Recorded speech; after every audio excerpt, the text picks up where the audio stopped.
He's the man who pioneered heavy metal, as well as introducing barbed social commentary and British music hall tradition to rock and roll. But now, 45 years after it all began for the Kinks, Ray Davies says all he wanted to do was make music his parents would enjoy. Lauded by critics and musicians alike as one of Britain's most influential singer-songwriters and known as the godfather of British pop, Ray Davies is still going strong and touring Australia for the 5th time. Tracee Hutchison reports. On the Kinks.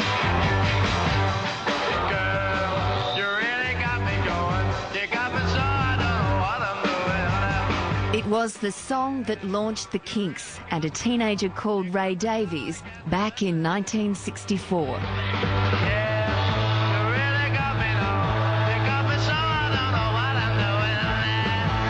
Welcome back to Australia. Yeah, you come regularly, you like it here, don't you? Well, I make a point of coming here every decade.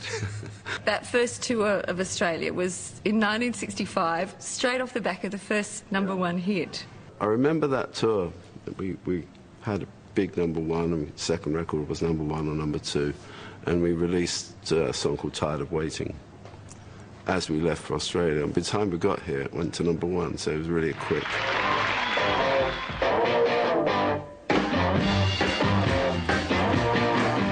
I think one of my favourite records is All Day and All of the Night, because I was asked to write that on a Monday. I'd written it by Wednesday and it was recorded by the weekend. It took the sound further, more powerful, more snappy drums, and really was one of the first heavy metal, in the nicest possible way, power chords. That power chord became the band's signature sound and delivered a string of hits.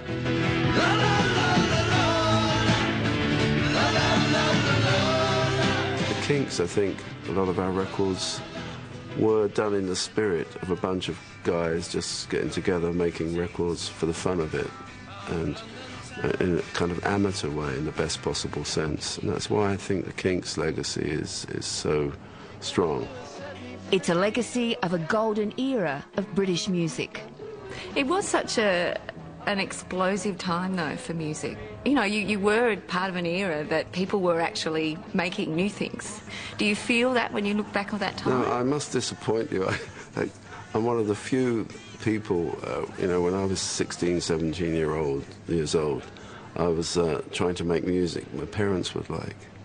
And, you know, apart from You Really Got Me, which was like a very young set, nobody had made a record like that, and All Day and All of the Night, from Tired of Waiting onwards, Sunny Afternoon, I played it to my dad. I said, "What do you think of it?" He said, "Yeah, record it, it's good." Blazing on a sunny afternoon in the summertime. I got married real young, I was 19, and we had a bed sit that we paid something like $12 for, Australian dollars a week, and I stayed at home and wrote songs. Really boring, yeah. Pretty nice, I'd imagine, at that age. Yeah. Then we broke up a few years later and I cut loose. And wrote Waterloo Sunset, as I understand. Yeah, I wrote Waterloo Sunset. Millions of people swarming like flies round Waterloo Underground. It's a real landmark song for me. It was the first record I ever produced wholly for the Kinks. So it's the first time I realised what an interesting art form making pop records could be.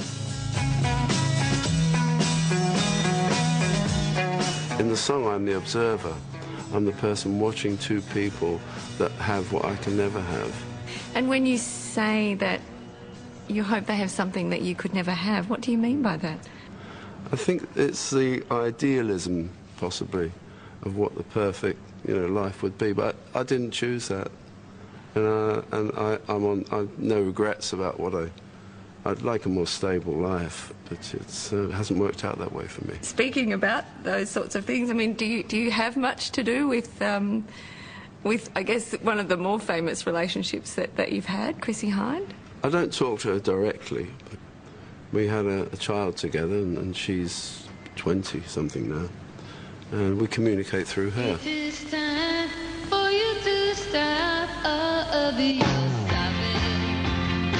Ironically, it was a Ray Davies song, Stop Your Sobbing, that gave Tracee Hutchison her very first hit single, long before they met. I'm thinking about maybe persuading her to do some music with me. You know, we can do it by email. We don't have to meet. So you don't actually have to be in the same room.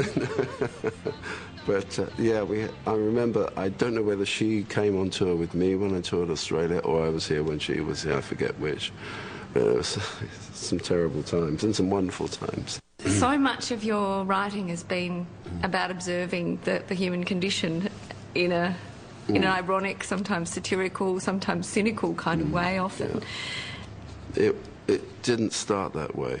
I started just to, you know, you really got me. And those early records, I wanted to make people dance. I wanted to be in a dance playing a dance band.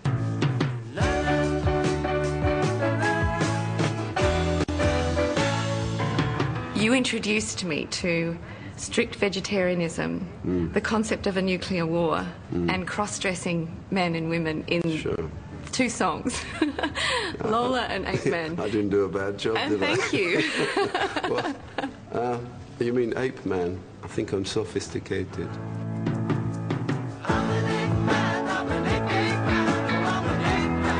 I think the secret is, with topical things, to write serious things like nuclear warfare, is to always sort of lace it with a bit of humour. This is the age of insanity of the 20th century. 45 years on, Ray Davies is still making records, still touring and still revered as one of the most important singer-songwriters Britain has produced. An incredible list of hits, and they call you the godfather of British pop. You know, how comfortably does that title sit with you? I'd rather be an interested uncle.